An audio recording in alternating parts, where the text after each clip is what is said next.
Bagamat ang salitang purgatorio ay hindi direktang nabanggit sa Biblia, may mga talata at prinsipyong sumusuporta sa konsepto ng paglilinis o purgation ng kaluluwa bago makapasok sa langit.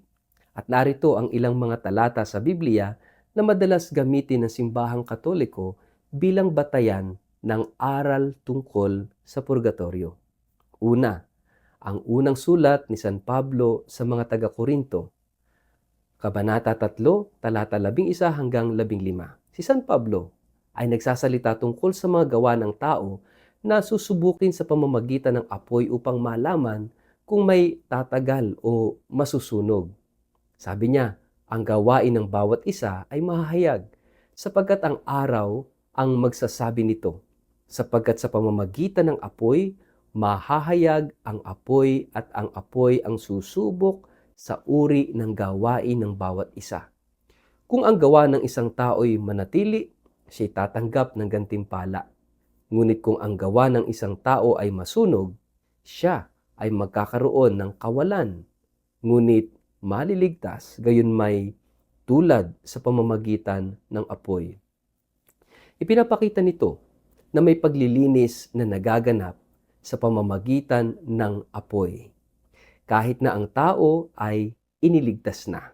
Ikalawa, sa Ebanghelyo ni San Mateo, Kabanata 12, talata 32, sa pahayag ni Jesus tungkol sa pagpapatawad, sinabi niya na may ilang kasalanan na hindi mapapatawad sa mundong ito o sa darating na mundo.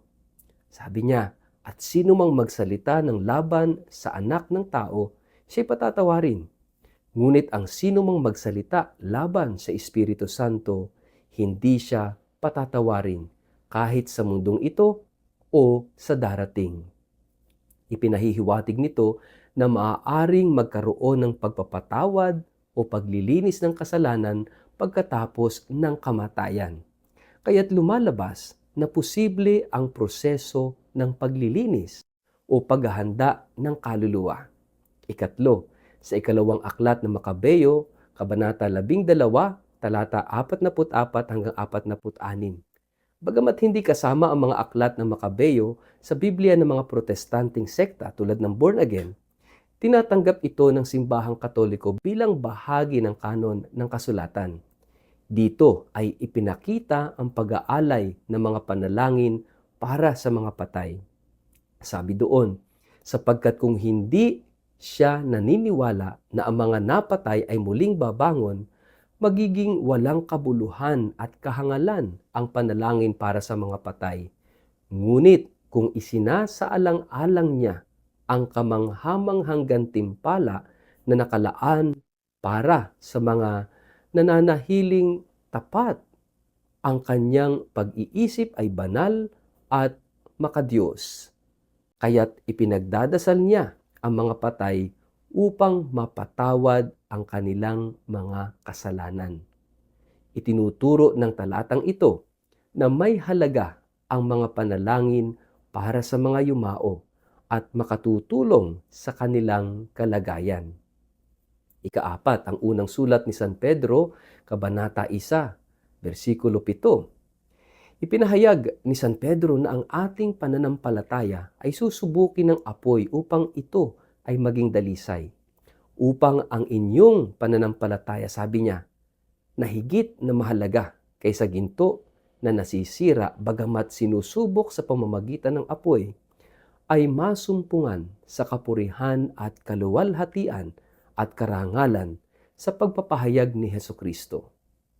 Habang ito ay maaaring tumukoy sa mga pagsubok sa buhay, ito rin ay itinuturing ng ilang mga teologo bilang simbolo ng paglilinis ng kaluluwa.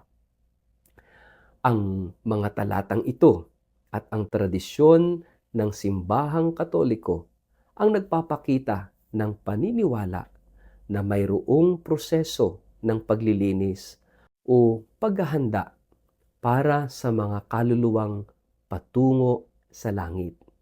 Ang purgatorio ay hindi isang lugar ng walang hanggang kaparusahan, kundi isang mahalagang yugto ng paglilinis na nagpapakita ng awa ng Diyos sa mga hindi pa ganap na dalisay.